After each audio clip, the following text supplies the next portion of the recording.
Hi, welcome to my YouTube channel. My name is Pratibha and I am a lab technologist र मेरो यस YouTube channel मार्फत चाहिँ खास गरी BMLT, CMLT र ल्याब एसिस्टेन्टहरूलाई चाहिँ लोकसेवा आयोगमा सोधिने क्वेसनहरूको चाहिँ थ्योरी पार्ट र MCQ दुईटैलाई समेटेर भिडियोहरू बनाउने प्रयास गरेको छु र पक्कै पनि यो भिडियो जो अहिले लोकसेवा आयोगको प्रिपरेसन गर्दै हुनुहुन्छ उहाँहरूको लागि त हेल्पफुल हुने नै छ। सँगसँगै जो अहिले BMLT, CMLT र ल्याब एसिस्टेन्ट पढिरहनु भएको छ उहाँहरूको लागि पनि युजफुल हुनसक्छ। So keep watching guys.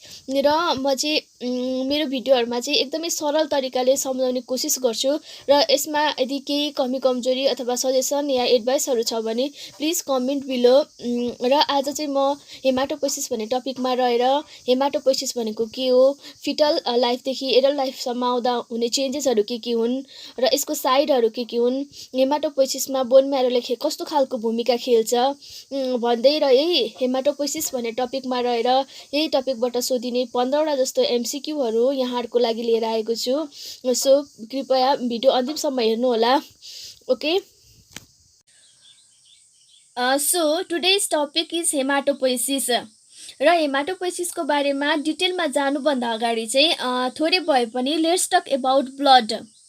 Blood चाहिँ एक प्रकारको फ्लुइड कनेक्टिभ टिस्यु हो जुन चाहिँ लङ्सको एल्भ्युलीमा गएर चाहिँ अक्सिजन लिने र कार्बन डाइअक्साइड चाहिँ छोड्ने गर्छ र अक्सिजनसँगै आएको ब्लड चाहिँ हार्टको राइट एट्रियम, राइट भेन्ट्रिकल हुँदै पुरै खुट्टादेखि टाउकोसम्म सञ्चार हुन्छ र यसले सञ्चार हुँदाखेरि चाहिँ आफू सँगसँगै विभिन्न न्युट्रियन, ड्रग्स, हर्मोन्सहरू पनि जुन चाहिँ सेलको वृद्धि विकासको लागि आवश्यक हुने कुराहरू चाहिँ लिएर जान्छ र सेलमा उत्पन्न भएको विकारयुक्त पदार्थलाई चाहिँ शरीरबाट बाहिर निकाल्ने काममा महत्त्वपूर्ण भूमिका खेलेको हुन्छ।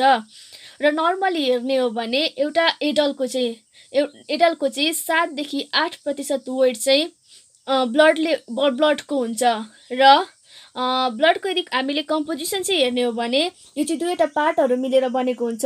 दुईवटा पार्टमा ती हुन्, एउटा चाहिँ हुन्छ सेलुलर पार्ट र अर्को चाहिँ फ्लुइड पार्ट जसलाई चाहिँ हामी प्लाज्मा पनि भनेर भन्ने गर्छौँ। र सेलुलर पार्ट चाहिँ 45% हुन्छ भने फ्लुइडको पार्ट चाहिँ 55% हुन्छ र सेलुलर पार्ट पनि फर्दर तीनवटा टाइपमा डिभाइड भएको हुन्छ। तीनवटा टाइप्सको हुन्छ, त्यो हो आरबिसी, डब्लुबिसी र प्लेटलेट्स र जसमा आरबिसी चाहिँ 44% हुन्छ भने डब्लुबिसी र प्लेटलेट्स चाहिँ 1% ओगटेको हुन्छ। र ब्लडको बारेमा अझ डिटेलमा कुनै अर्को भिडियोमा कुरा गर्नेछु। आज चाहिँ हामी सेलुलर पार्ट जसमा आरबिसी, डब्लुबिसी र प्लेटलेटको ओरिजिन, यिनीहरूको वृद्धि विकास र यिनीहरूले सर्कुलेसनमा हुँदा खेल्ने भूमिका, यिनीहरूको मेन रोल, मेन फङ्सनको बारेमा कुरा गर्नेछौँ। अहिलेसम्म चाहिँ हामीले सर्फेसली भए पनि ब्लडको बारेमा, ब्लडको कम्पोजिसन, ब्लडको फङ्सनको बारेमा बुझ्यौँ भने अब चाहिँ हामी ब्लड सेलहरूको ओरिजिन, म्याचुरेसन र यसले सर्कुलेसनमा हुँदा गर्ने फङ्सनहरूको बारेमा डिटेलमा बुझ्नेछौँ। र हेमाटोपोइसिसको बारेमा डिटेलमा जानुभन्दा अगाडि चाहिँ यो जति पनि थ्योरी पार्ट छ त्यो थ्योरी पार्ट चाहिँ ल्याब एसिस्टेन्ट, CMLT, BMLTहरूको लागि मात्रै नभएर जो चाहिँ HA को स्टुडेन्ट, नर्सिङ, फार्मेसी, CMA, एनएमको हुनुहुन्छ उहाँहरूको लागि पनि उत्तिकै इम्पोर्टेन्ट छ। मैले चाहिँ एकदम सिम्पल वेमा सम्झाउने कोसिस गरेको छु। आशा छ भिडियोको अन्तिमसम्म पुग्दासम्म यहाँहरूले हेमाटोपोइसिसको बारेमा बुझ्नुहुनेछ। So keep watching guys. So now let's talk about haematopoiesis. Haematopoiesis दुईवटा वर्डहरू मिलेर बनेको हुन्छ, हिम प्लस पोइसिस, जहाँ हिम अर्थात् ब्लड सेलहरू आरबिसी, डब्लुबिसी र प्लेटलेट्स भयो भने पोइसिस अर्थात् म्याचुर अथवा म्याचुरेसन। यदि एक शब्दमा चाहिँ डिफाइन गर्ने हो भने चाहिँ ब्लड सेलहरू बन्ने प्रक्रियालाई नै हेमाटोपोइसिस भनेर भनिन्छ र यसलाई अझ राम्रोसँग डिफाइन गर्ने हो भने it is the process of proliferation, differentiation and maturation of blood cells. RBC, WBC, प्लेटलेट्सको उत्पादन हुनु, यिनीहरू एक अर्कामा छुटिनु, डिफरेन्सिएसन र परिपक्व हुनुलाई नै हेमाटोपोइसिस भनेर भनिन्छ। र हेमाटोपोइसिसको सुरुवात चाहिँ कहाँबाट हुन्छ भन्दाखेरि चाहिँ जब चाहिँ जब चाहिँ ओभम र स्पर्म बिच फर्टिलाइजेसन हुन्छ, फर्टिलाइजेसन पछि जाइगोट बन्छ र जाइगोट भनेको केही समयपछि चाहिँ इम्ब्रियो बन्छ र यसरी गर्भधारण भएको 3 हप्तापछि चाहिँ इम्ब्रियोको योग स्याकमा first time, remember first time haematopoietic सेलहरू चाहिँ देखा पर्छ र हेमाटोपोइटिक सेल भनेको चाहिँ जसबाट चाहिँ ब्लड सेलहरू बन्न सक्ने खालको सेल चाहिँ देखा पर्छ र यसरी इम्ब्रियोको योग स्याकबाट चाहिँ हेमाटोपोइसिस अथवा ब्लड सेलहरू बन्ने प्रक्रियाको सुरुवात हुन्छ। त्यस्तै जब चाहिँ गर्भधारण भएको चाहिँ 3 महिना पुरा हुन्छ र 3 महिनापछि चाहिँ हेमाटोपोइटिक सेलहरू लिभर र स्प्लिनमा पनि देखा पर्नु थाल्छ र 3 महिनापछि चाहिँ हेमाटोपोइसिस अथवा ब्लड सेलहरू बन्ने प्रक्रियाको साइड चाहिँ मेन साइड चाहिँ लिभर र स्प्लिन हुन आउँछ। त्यस्तै जब गर्भधारण भएको 4 महिना पुरा हुन्छ तब चाहिँ लिभर र स्प्लिनबाट चाहिँ हेमाटोपोइटिक सेलहरू चाहिँ सिफ्ट भएर बोन म्यारोमा जान्छ र बोन म्यारो नै हेमाटोपोइसिस अथवा ब्लड सेलहरू बन्ने मेन साइट हुन आउँछ। र बोन म्यारो भनेको चाहिँ हड्डीहरूभित्र चाहिँ बोनहरूको भित्र चाहिँ एक प्रकारको लेदो पाउँछ र त्यसलाई नै बोन म्यारो भनेर भनिन्छ र त्यो लेदोमा चाहिँ हेमाटोपोइटिक सेल जसले चाहिँ ब्लड सेलहरू आरबिसी, डब्लुबिसी र प्लेटलेट्सहरू भयो मेनली तिनीहरू बनाउन सक्ने खालको सेल हुन्छ जसलाई चाहिँ प्लुरिपोटेन्ट स्टिम सेल भनेर भनिन्छ र प्लुरिपोटेन्ट स्टिम सेल नै जब डिभाइड हुन्छ र डिभाइड हुँदाखेरि नै डिभाइड भएर नै आरबिसी, डब्लुबिसी र प्लेटलेट्स बन्छ र यसरी सबै सेलहरूको आरबिसी, डब्लुबिसी र प्लेटलेटहरूको ओरिजिन भनेको चाहिँ एउटै सिङ्गल सेल हो जुनलाई चाहिँ हामी प्लुरिपोटेन्ट स्टिम सेल भनेर भनिन्छ र प्लुरिपोटेन्ट स्टिम सेल चाहिँ बोन म्यारोमा पाउँछ। बोन म्यारो भनेको चाहिँ हड्डीहरूको बिचमा पाउने एक प्रकारको लेदो हो। ओके, र अब चाहिँ हामी जब चाहिँ महिना पुरा हुन्छ, 9 महिना पुरा हुन्छ, 9 महिना पुरा भएर जब चाहिँ एउटा न्युबर्न जन्मन्छ र न्युबर्नमा चाहिँ हेमाटोपोइसिस कस्तो खालको हुन्छ त, कुन कुन साइडमा हेमाटोपोइसिसहरू हुन्छन् भन्दा जन्मिँदाखेरि जति पनि लङ बोन र फ्ल्याट बोन हुन्छ न्युबर्नको ती सबैमा चाहिँ हेमाटोपोइसिस अथवा ब्लड सेलहरू बन्ने प्रक्रिया भइराखेको हुन्छ। जस्तै लङ बोनको इक्जाम्पलमा छन् tibia, femur, humerus, radius, ulna भयो। त्यस्तै फ्ल्याट बोनको इक्जाम्पलहरू छन् the bones around the skull भनेको टाउको वरिपरि हुने हड्डीहरू जस्तै फ्रन्टल भयो अगाडिको, प्यारेटल साइडको, अक्सिपिटल भयो पछाडिको, स्टर्नम, रिब्स, स्क्यापुला, इलियम, प्युबिस बोन भयो। यी बोनहरूमा चाहिँ फ्ल्याट बोनका यी बोन र लङ बोनको माथिको इक्जाम्पलहरूमा चाहिँ के हुन्छ भन्दाखेरि एउटा भर्खरै जन्मेको बच्चाहरूको चाहिँ यी साइडहरूमा चाहिँ हेमाटोपोइसिस भइराखेको हुन्छ र ब्लड सेलहरू बन्ने प्रक्रिया भइराखेको हुन्छ। बट अलवेज रिमेम्बर जब चाहिँ एउटा एडल्टको एज चाहिँ 20 वर्षभन्दा माथि पुग्छ तब चाहिँ हेमाटोपोइसिस अथवा ब्लड सेलहरू बन्न सक्ने साइडहरू चाहिँ एकदमै लिमिटेड हुन्छ।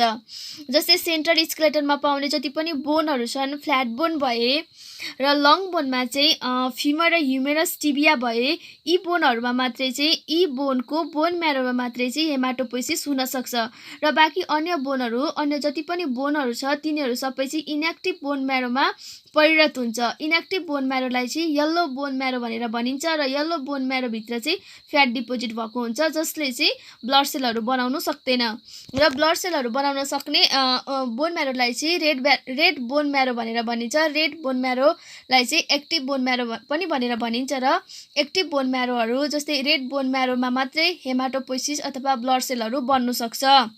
But in pathological condition, okay remember, in pathological condition अथवा डिजिज भएको अवस्था, फर इक्जाम्पल जस्तै हेमोरेज भयो, हेमोरेज भएको अवस्थामा चाहिँ यी बोनहरू फ्ल्याट बोन, फिमर र ह्युमेरस जति पनि फ्ल्याट बोनहरू छन्, फिमर भयो, ह्युमेरस भयो, यिनीहरूले मात्रै काम गर्नु नसकेको अवस्थामा चाहिँ येल्लो बोन म्यारो पनि इनएक्टिभ बोन म्यारो पनि एक्टिभ बोन म्यारोमा परिणत हुन सक्ने क्यापासिटी अथवा क्षमता हुन्छ र त्यति बेला चाहिँ तिनीहरूमा पनि हेमाटोपोइसिस अथवा ब्लड सेलहरू बन्नु सक्छ।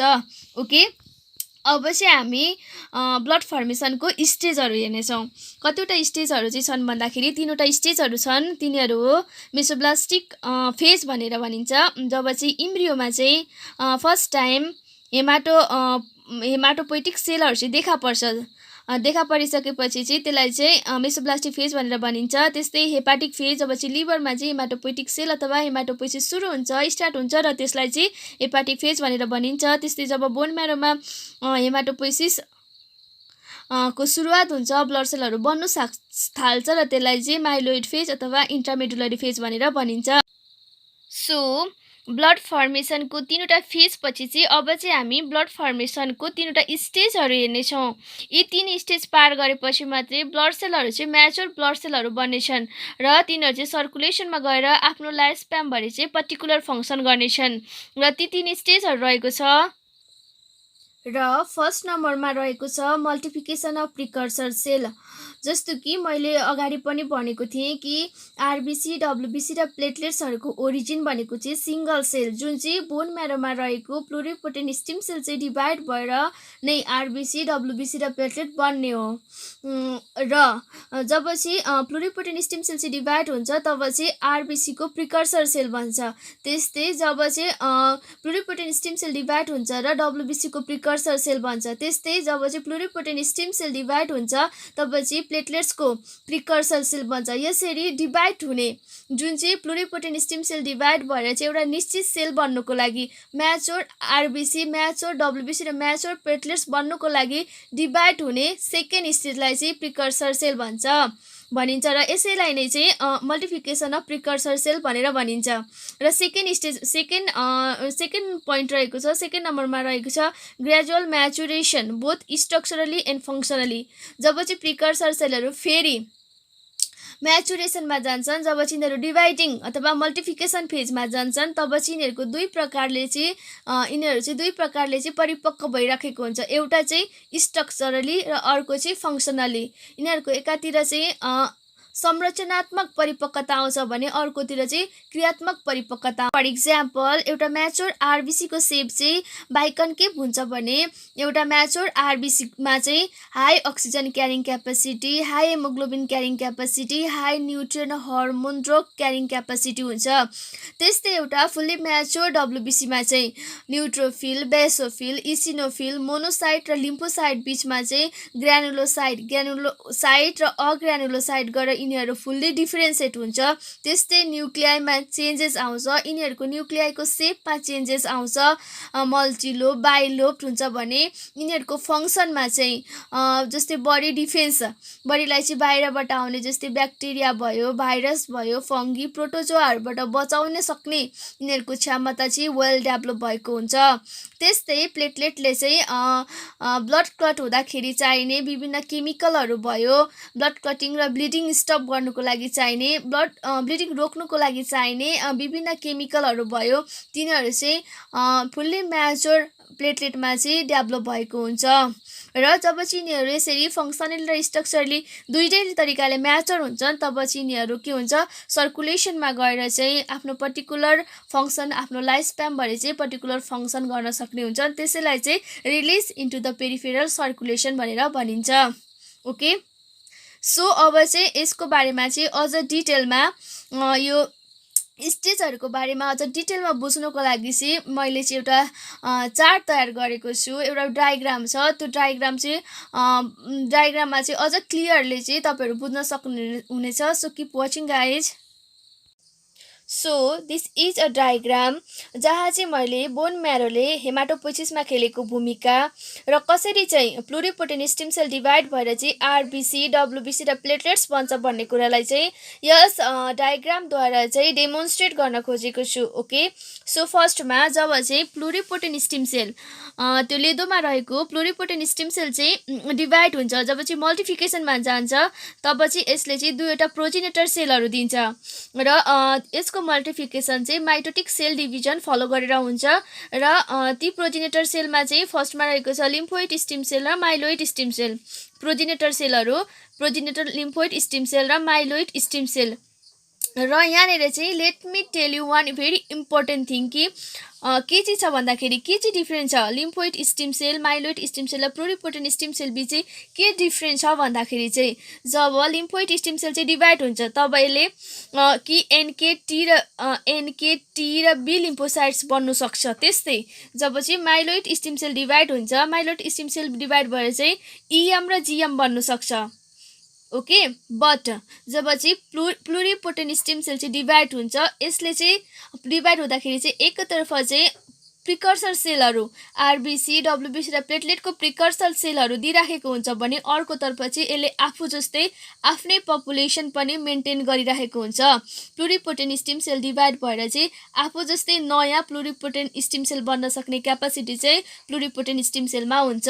Okay, but lymphoid stem cell र माइलोइड स्टेम सेल चाहिँ डिभाइड भएर चाहिँ कि त यिनीहरू इएम जिएम बन्नु सक्छ कि त यिनीहरू चाहिँ एनके टी र बी लिम्फोसाइट बन्नु सक्छ। But lymphoid stem cell divide भएर आफू जस्तै नयाँ लिम्फोइड स्टेम सेल बन्नु सक्दैन। त्यस्तै माइलोइड स्टेम सेल चाहिँ डिभाइड भएर आफू जस्तै नयाँ माइलोइड स्टेम सेल चाहिँ बन्नु सक्दैन।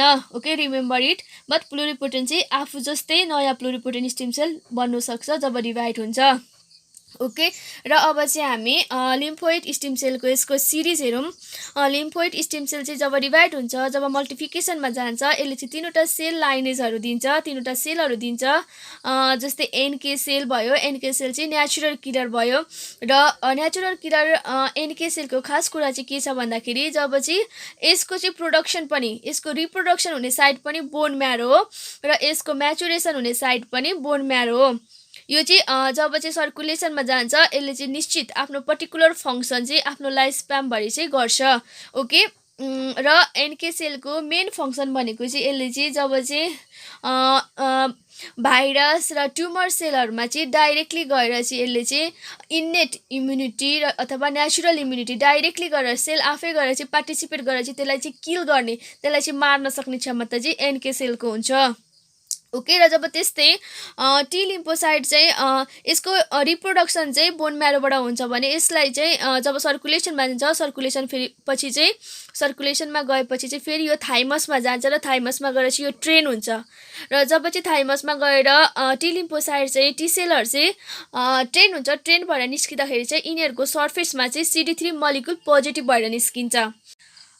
र यसरी टी लिम्फोसाइटको चाहिँ प्रजनन, यसको चाहिँ रिप्रोडक्सन चाहिँ बोन म्यारोबाट हुन्छ भने यसलाई ट्रेन गर्ने अथवा यसलाई म्याचुरेसन गर्ने, परिपक्व गर्ने काम चाहिँ, परिपक्व हुने चाहिँ यसको साइड भनेको चाहिँ थाइमस हो। र जब थाइमसबाट चाहिँ टी लिम्फोसाइट चाहिँ म्याचुर भएर निक्लिन्छ, यिनीहरूको सर्फेसमा चाहिँ CD3 मलिकुल त हुन्छ नै हुन्छ, सँगसँगै जुन टी लिम्फोसाइटसँग चाहिँ CD4 मलिकुल पनि पोजिटिभ हुन्छ, यस्तो सेलहरूलाई चाहिँ टी हेल्पर सेल भनेर भनिन्छ। त्यस्तै CD3 + CD8 पोजिटिभ भएको मलिकुललाई चाहिँ टी साइटोटोक्सिक सेल भनेर भनिन्छ। र साइटोटोक्सिक टी सेलले चाहिँ सेलुलर इम्युनिटी प्रदान गर्दछ। जस्तो कि सेलुलर इम्युनिटीमा जुन सेलहरू चाहिँ इन्फेक्टेड भएको हुन्छ, इन्फेक्टेड विथ भाइरस भयो, ट्युमर सेलसँग भयो, फरेन सेलसँग भयो, यिनीहरूलाई चाहिँ डिस्ट्रोय गर्ने, यिनीहरूलाई मार्न सक्ने क्षमता चाहिँ, क्यापासिटी चाहिँ साइटोटोक्सिक टी सेलमा हुन्छ। ओके, र अब चाहिँ हामी टी हेल्पर सेलको बारेमा हेरौँ। टी हेल्पर सेललाई पनि दुईवटा भागमा बाँडिएको छ, त्यो हो टी हेल्पर सेल 1 र टी हेल्पर सेल 2। र टी हेल्पर सेल 1 को काम चाहिँ के हो भन्दाखेरि चाहिँ यसले चाहिँ जति पनि मोनोसाइट र म्याक्रोफाजहरू छ त्यसलाई चाहिँ टी हेल्पर सेलले गामा इन्टरफेरोन र टिस्यु नेक्रोटिक फ्याक्टरको प्रेजेन्टमा चाहिँ एक्टिभ म्याक्रोफाजमा कन्भर्ट गर्नु सक्छ। जब चाहिँ म्याक्रोफाजहरू एक्टिभ म्याक्रोफाजमा कन्भर्ट हुन्छ तब चाहिँ एक्टिभ म्याक्रोफाजहरूले चाहिँ जस्तो इन्फ्लामेसन, क्रोनिक इन्फ्लामेसन भयो, इन्फेक्सनहरूमा चाहिँ फ्यागोसाइटोसिसद्वारा चाहिँ त्यहाँ भएको डेड सेलहरू भयो, डब्लुबिसी भयो, माइक्रोस ब्याक्टेरिया भाइरस अनि फङ्गीहरू भयो, तिनीहरूलाई चाहिँ मार्ने काममा, डिस्ट्रोय गर्ने काममा चाहिँ एकदमै महत्त्वपूर्ण भूमिका खेलेको हुन्छ। ओके, अब चाहिँ हामी टी हेल्पर सेल 2 को बारेमा हेरौँ। टी हेल्पर सेल 2 ले चाहिँ इन्टरलुकिन 4 र इन्टरलुकिन 5 को प्रेजेन्समा, इन्टरलुकिन 4 र इन्टरलुकिन 5 को प्रेजेन्समा चाहिँ बी लिम्फोसाइटलाई चाहिँ एक्टिभ बी लिम्फोसाइट अर्थात् प्लाज्मा सेलमा कन्भर्ट गर्छ। र प्लाज्मा सेलहरूले चाहिँ के बनाउँछ भन्दाखेरि एन्टिबडी बनाउँछ र एन्टिबडीले चाहिँ ह्युमरल इम्युनिटी प्रदान गर्दछ।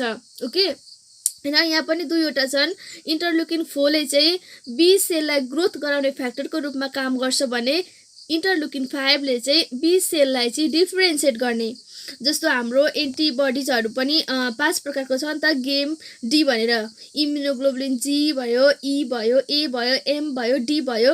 र यसले चाहिँ इन्टरलुकिन 5 ले चाहिँ बी लिम्फोसाइटलाई चाहिँ त्यसरी 5 वटामा डिफरेन्सिएट गर्ने काममा चाहिँ यसले चाहिँ काम डिफरेन्सिएट गर्ने फ्याक्टरको रूपमा चाहिँ यसले काम गर्छ।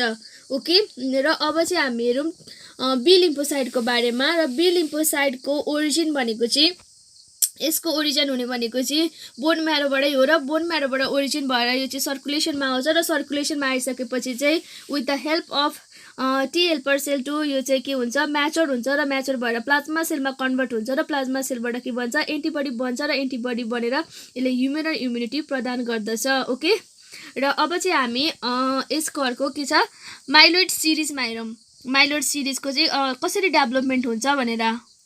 सो जब चाहिँ प्रिकर्सर माइलोइड स्टेम सेल चाहिँ डिभाइड हुन्छ तब यसले दुई प्रकारको प्रिकर्सर सेलहरू दिन्छ कोलोनी फर्मिङ युनिट इएम र कोलोनी फर्मिङ युनिट जिएम र कोलोनी फर्मिङ युनिट यो कोलोनी फर्मिङ युनिट इएमबाट चाहिँ कि त आरबिसी बन्नु सक्छ कि त प्लेटलेट्स बन्नु सक्छ ओके। जब चाहिँ कोलोनी फर्मिङ युनिट इएम चाहिँ डिभाइड हुन्छ तब यसले चाहिँ के दिन्छ भन्दाखेरि दुईवटा प्रोजिनेटर सेलहरू दिन्छ इरेथ्रोइड प्रोजिनेटर र मेगाकार्योसाइट प्रोजिनेटर र इरेथ्रोइड प्रोजिनेटर नै फर्दर डेभलप भएर फर्दर प्रोलिफरेसन भएर चाहिँ आरबिसी बन्छ र त्यस्तै मेगाकार्योसाइटको प्रोजिनेटर चाहिँ प्रोलिफरेसन भएर डेभलप भएर चाहिँ यो चाहिँ प्लेटलेट्स बन्छ र आरबिसीको रिकग्नाइजेबल स्टेज भनेको चाहिँ प्रो इरेथ्रोब्लास्ट हो भने प्लेटलेटको चाहिँ रिकग्नाइजेबल स्टेज इन बोन म्यारोमा चाहिँ मेगाकार्यो ब्लास्ट हो र त्यस्तै जब चाहिँ आरबिसी चाहिँ सर्कुलेसनमा जान्छ र आफ्नो लाइफ स्प्यान भएर चाहिँ आफ्नो पर्टिकुलर फङ्सन गर्छ जस्तै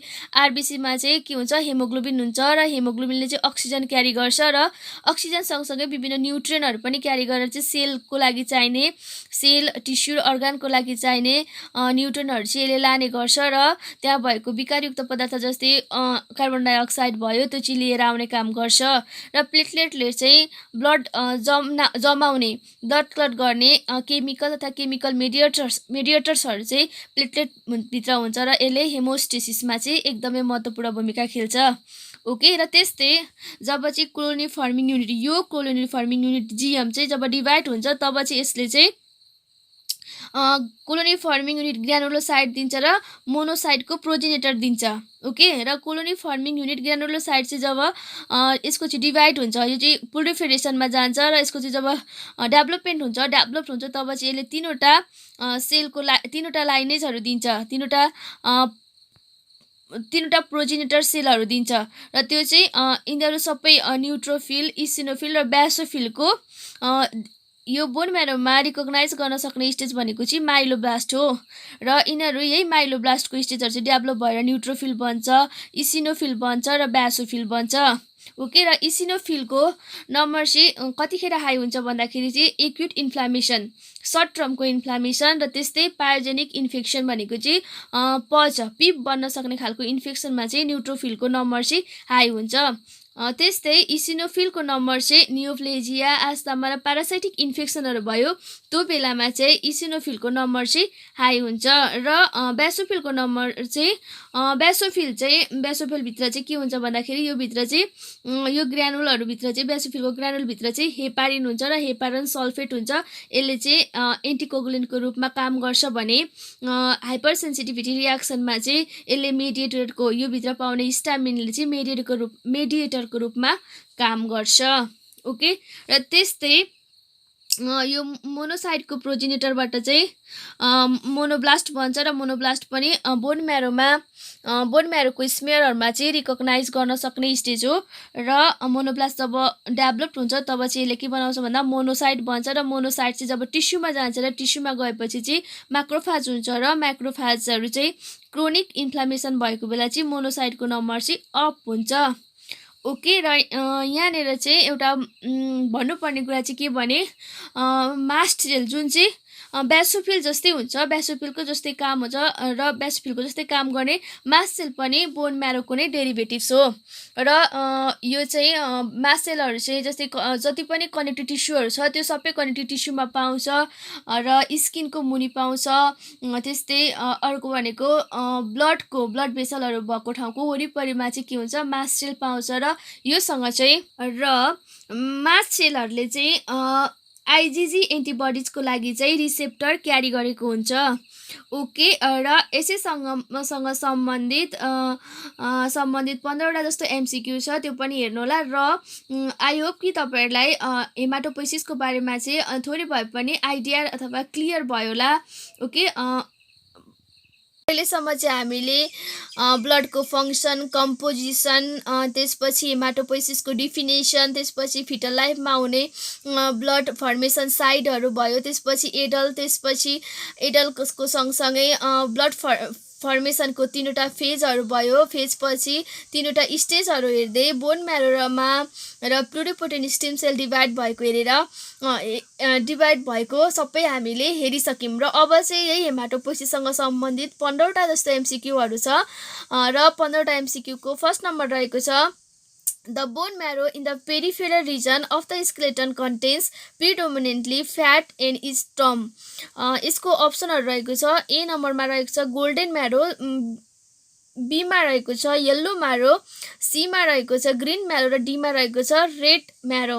ओके, फ्याट जुनमा भएको छ त्यो चाहिँ के भयो, येल्लो म्यारो, जसले चाहिँ ब्लड सेलहरू बनाउन सक्दैन, जसलाई चाहिँ इनएक्टिभ बोन म्यारो पनि भनेर भनिन्छ र फ्याट डिपोजिट भएको हुन्छ, त्यसलाई चाहिँ yellow marrow. So right answer is B, option number B, yellow marrow. Okay, र अब सेकेन्ड नम्बरको क्वेसन रहेको छ, extra medullary haematopoiesis is occur in, अप्सनहरू रहेको छ। एमा रहेको छ लिभर एन्ड स्प्लिन, बीमा रहेको छ किडनी, सीमा रहेको छ लिभर एन्ड किडनी र डीमा रहेको छ किडनी एन्ड स्प्लिन, र यसको एक्स्ट्रा मेडुलरी भनेपछि चाहिँ यसको एन्सर रहेको छ liver and spleen, option number A.